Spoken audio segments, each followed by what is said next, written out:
پیشگویی 7 روز آیندت با 1 کاپ فنجون قهوه. سلام به روی ماهتون. امروز جمعه 21 شهریوره و میخوام یک انرژی خوانی کامل با 1 فنجون قهوه برات بگیرم تا ببینم هفته پیش رو چه خبرهایی برات داره. قبل از اینکه شروع کنم یه خبر خیلی مهم، یک یادآوری که روی انواع کریستال ها و انواع فال ها تخفیفات ویژه‌ای براتون در نظر گرفتم و پایان این تخفیف تا همین امشب بچه‌ها. اونایی که قصد دارین یک نوبت مشاوره و فال ویژه با هم داشته باشیم یا سنگ پر انرژی خودتون رو به نام خودتون قلم بزنین و صاحب بشین، میتونید از طریق دایرکت اینستا اقدام کنید. آیدی اینستا رو هم توی کپشن همیشه براتون تگ میکنم. میتونید از این فرصت استثنایی لذت ببرید. بریم برای تفسیر فالمون و شروع میکنم از فروردین تا اسفند عزیزم. بسم الله الرحمن الرحیم. در این حین نیت کن لایک و سابسکرایب فراموش نشه. برای همسو شدن با انرژی این فنجون حتما زنگوله رو فعال کن تا پیام های کائنات در اسرع وقت به دستت برسه. بریم برای فروردین عزیزم. فنجون رو هم جداگونه براتون تفسیر خواهم کرد. خب فروردین جان، اینطور که برای شما افتاده هفته پیش رو، بچه ها میبینید هفته پیش رو یک سری اتفاقات عالی، یک تصمیم بزرگ پیش رو داری. ممکنه مسیر زندگیت رو تغییر بده. انرژی قهوت داره نشون میده این هفته شجاعتت بالا میره، ترس ها رو کنار میذاری و یک خبر خوش از سمت یک دوست یا آشنا به گوشت میرسه. حالا راجب عشق، راجب کار، یک خبر خوشیه که تو رو خوشحال میکنه و راهت انگار روشن میشه. یک راه جدیدی که قراره سر پای تو سبز بشه انشالله. برای اردیبهشت دارم یک آرامش عاطفی میبینم که این هفته در انتظارته. اگر در رابطه ای هستی صمیمیت بینتون بیشتر میشه. اگر تنهایی نشونه هایی هست از یک آشنایی تازه. از نظر مالی هم یک خبر خوش دارم میبینم که انگار به گوشت میرسه. یک پولی که دریافت میکنی، یک خبری که کوچیک اما دلگرم کننده است و یک اخطاری که میگه مراقب سلامتیت باش. اگر چیزی مصرف میکنی، اگر تو چیزی زیاده روی میکنی، مثلا خوردن قهوه، سعی کن که رعایت کنی چون داره به سلامتت و جسمت آسیب میرسونه. برای خرداد یک پیام غیر منتظره افتاده. یک پیامی که ذهن تو رو روشن‌تر میکنه. یک جابجایی هم میبینم یا یک تغییر کاری که پیش روته و باعث پیشرفتت میشه. روابطت با اطرافیان گرمتر و صمیمیتر میشه. یک سری کدورت ها هست که برطرف میشه و این هفته برای شروع پروژه های جدید خرداد ماهی ها براتون بی‌نظیره. اگر قصد انجام هر کاری رو دارین تو این هفته انجامش بدین. برای تیر ماه فال قهوهش داره نشون میده یک فرصت مالی یا شغلی بهت نزدیک میشه در این هفته. یک فردی که خیلی با نفوذه یا حامیه، کاری از دستش برمیاد بهت یک کمکی میکنه.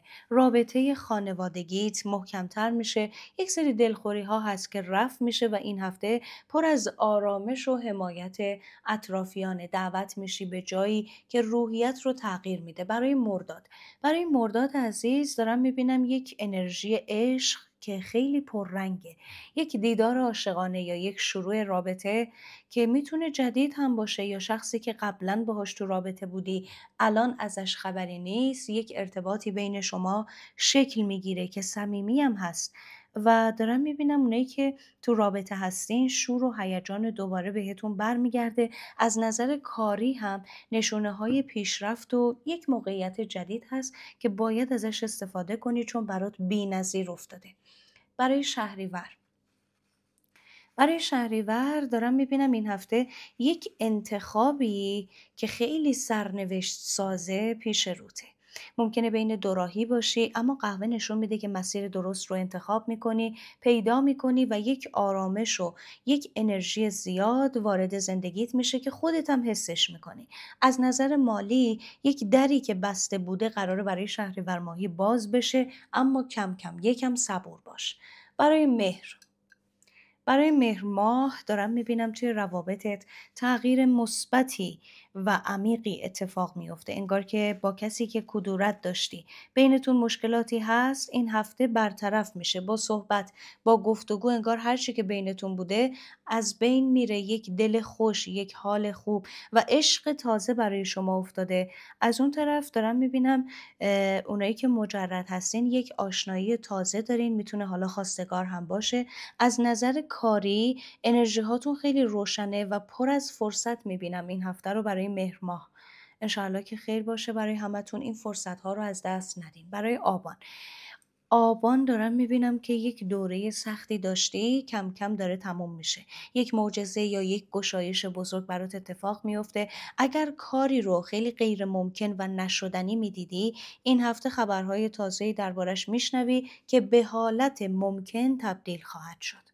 یکم فقط صبور باش و ناامید نشو. یک سری خبرهای تازه است، یک سری خبرهای امیدوار کننده. قهوت پر از نشونه و تحوله، پر از تغییر بزرگه. یکم صبوری کن. برای آذر عزیز دارم میبینم شانس و بخت بلند افتاده.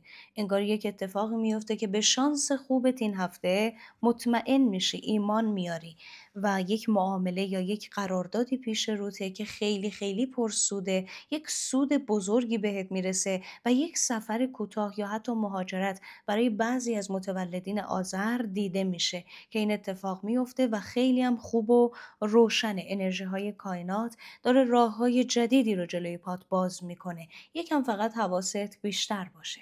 برای دیماه عزیز دارم میبینم که یک خبر خوش از سمت خانواده یا نزدیکانت دریافت میکنی.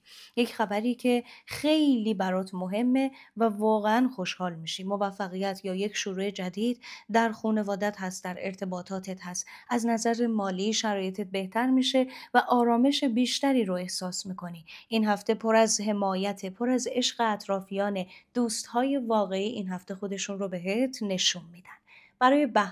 برای بهمن عزیز محبت و عشق میبینم که این هفته وارد زندگیت میشه. یک رابطه‌ای که سرد بوده دوباره جون میگیره. اگر تنها هستی شخصی بهت نزدیک میشه. از نظر کاری هم یک فرصت تازه سر راهته که میتونه مسیر زندگیتو پرپول کنه، پرسود کنه. این هفته پر از انرژی مثبت و حمایت روحی از سمت کائنات و جهان هستی برای بهمن ماهی. برای اسفند عزیزم اینطور که افتاده یک راه سفر برات باز میشه این هفته. یک سفری که خیلی هم بهت خوش میگذره. یک سفری که کوتاه بزرگ فرقی نمیکنه، پر از خیر و برکت. یک تصمیم مهمی رو تو این سفره میگیری و کلا قرار آیندت از این نیمه دوم سال به بعد خیلی روشن‌تر بشه. نشونه هایی از گشایش مالی هست، از آرامش روحی هست و برکت، سود زیاد که شامل حال اسفند ماهیا خواهد شد. انشالله که خیر باشه براتون. این بود از فال امروزتون و انرژی خانی هفته پیش رو با یک کاپ فنجون قهوه. امیدوارم تک تک نشونه ها و خبرهای خوب به سمتتون بیان. یادت نره عزیز دلم، اگر این ویدیو برات جالب بود حتما لایک کن و زنگولرم فعال کن تا اولین نفری باشی که انرژی خانی ها به دستت میرسه. آیدی پیج اینستا رو توی کپشن براتون مینویسم. از تخفیفات ویژه استفاده کنید. توی کامنت ها برام بنویسین که دقیقاً متولد کدوم ماهین. فروردین، تیر، بهمن، آبان یا شاید هم شهریور. برام بنویسید، کامنت ها رو میخونم و از کامنت های قشنگتون انرژی و دلگرمی میگیرم. تا ویدئوی بعدی براتون پر از انرژی خوب و آرامش آرزومندم.